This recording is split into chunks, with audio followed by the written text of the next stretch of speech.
Kanai marom dala imo na. Lai joy koram.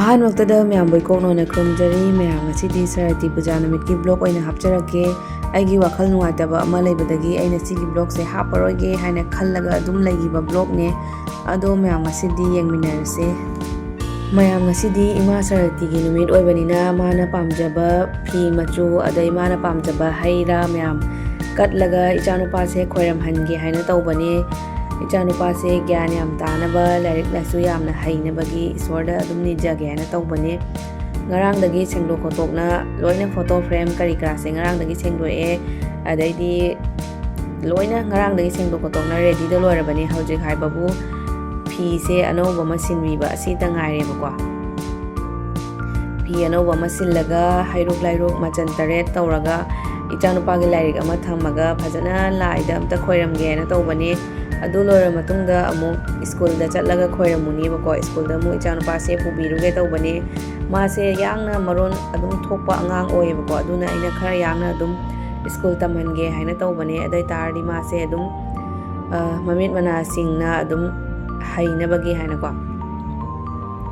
aduna myam adum continue yengbiyo ngasi blog se aisu yellow color ge set ama adum set lebako yellow color ngasi numit se yellow color set pase yamna phai yaye Isorna yamna chali haye aduna yellow color se adum setjabane bako Isorgi maramda kya akhangba misuna tena tatarga su thamoi sengna khoiram jarubagi isorna pidaba isorna ubidaba karisu laite bako matam khudimakta isorna adum chanbiduna adum lae bako hoi matam budi khajik change changba targa su isorna di matam punamakta adum chanbina adum lae bako 2 hours later Mayam hojik se school da mu ichanupa lai khoram haluge na adum purak pane adudi myam yengminar se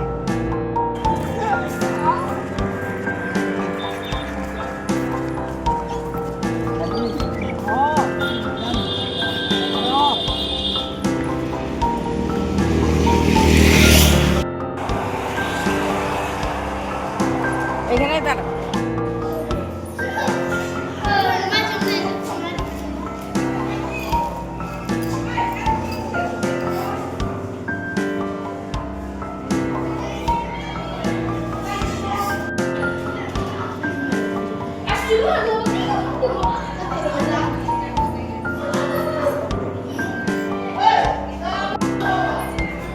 Macani kanai marom dala imo na.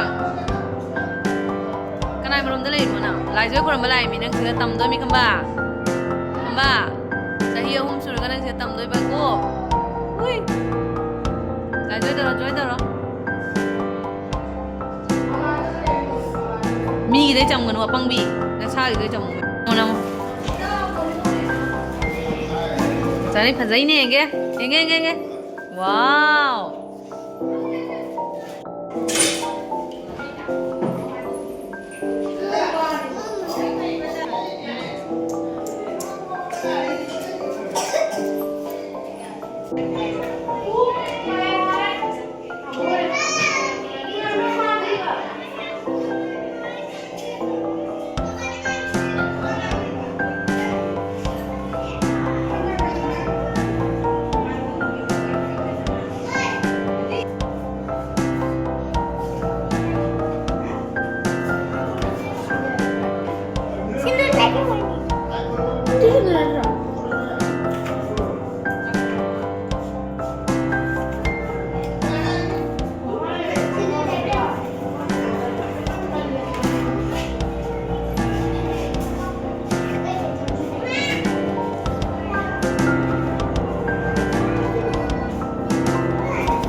Nungaibro noini. Nungaibro. Hai taro horen jarok to ni nang. Horen mobile yung khamba noi mai mobile da. Nungaibra hero. Kya nungai.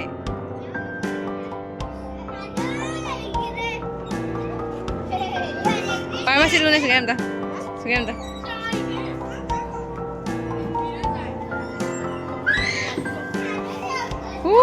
Angka.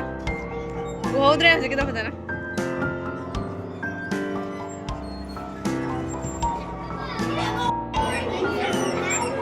Sekarang ni mah badminton sanari.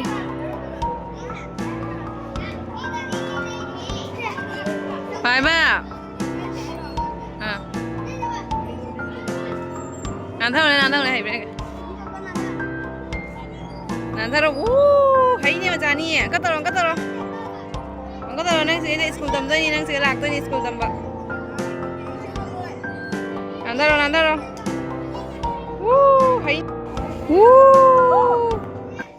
Guys, no keren dungai bro. Ngasangin waktu na unglay do. Dungai bro. Kamu tahu.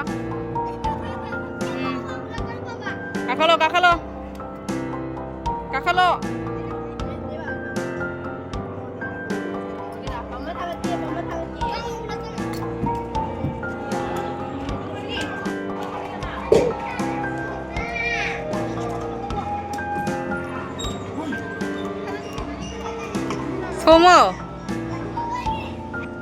Como?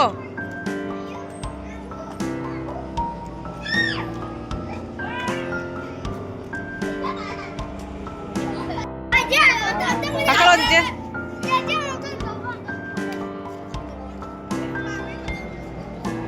Karo.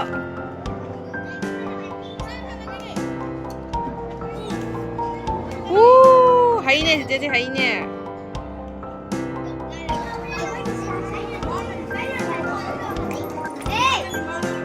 Hai tawro.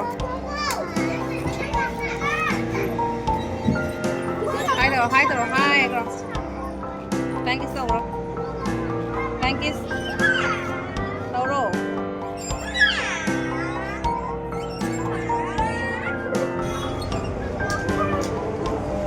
Mayam ID angang sing se yam sijai ba ko aduna angang marak to ina phammaga lai ni ado akoi zum manak ta akoi ka pisa koi gi moi Saraswati puja la le ba ko ado moi de sange aduga lai pra matung da ko thok moi de kheti ga ka wa tare yam sa tin haure ba ko adai di akam school da la ga na sanari ni school gi kheti di wa le ba ko mo hau tang ga mu cha toi ni hai daro aduni mayam nga hageng minarase